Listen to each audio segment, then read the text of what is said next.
The major thing is that your prayer is that let the poor breathe. And then Senator Mustafa has seconded that the poor should breathe. Those who are in support of the additional prayer that the poor should be allowed to breathe, say aye. And those who are against, say nay. The ayes have it, the poor must be allowed to breathe.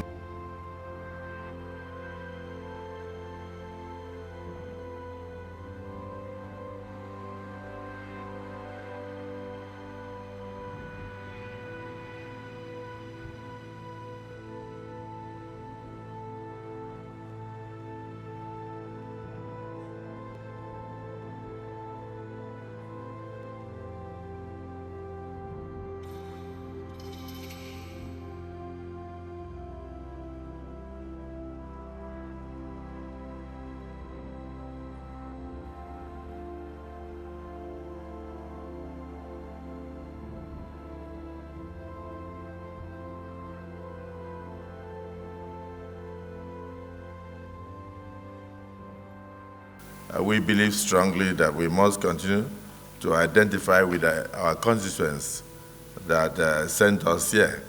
But we must also advise the press that when we discuss issues like this, they should know that we are part and parcel of the society. We should not be misquoted. Because I recall the last time that the Senate got very concerned and worried about the issue of impending fuel electricity tariff hike.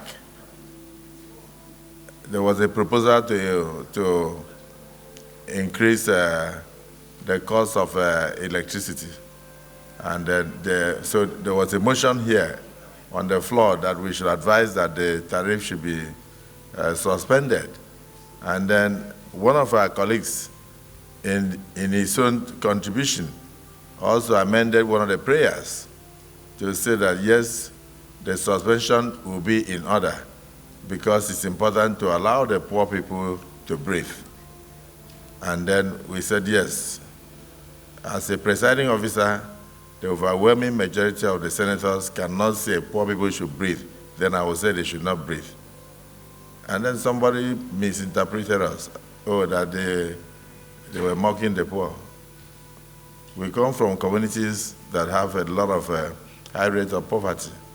And we are inundated daily by requests from all sectors, from the youth, from the elders and all that, to see what we can do.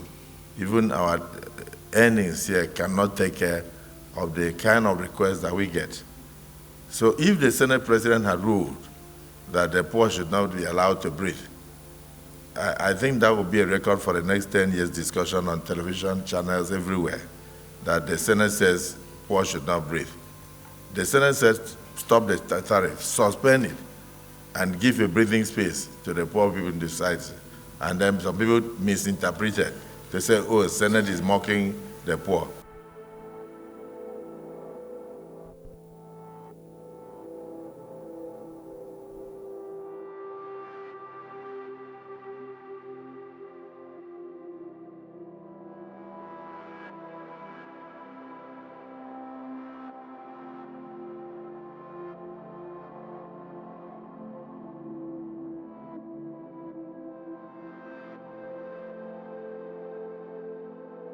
There are so many people who want to be minister, who want to be governor, for the sake that I was a governor, for the sake that I was a minister. But there are those who say, look, what do I want to offer? Am I committed to this job? And I told Mr. President, for nominating me, I believe, knowing how hungry Mr. President is to solving the problems of Nigeria, we have no choice but to give him that required support. And I can assure you, if I'm confirmed, in whatever capacity, Mr. President will not regret nominating me. Thank you, and God bless you. I remain Mpigi Barinada. Mr. President, I stand here on behalf of the 3 senators from Rivers State that the man standing before you is our best from Rivers State. We are here, let me not just over-exaggerate. But I want to say he's our role model. I want to say all what he has said and what he has enumerated in his CV, and some he has not put it in. The 3 senators from Rivers State, and over 5 million Rivers people back at home, we are saying we are in total conformity with our leader. And I want all my distinguished colleagues to just ask our leader to take a bow, if possible, and go. Thank you, Mr. President.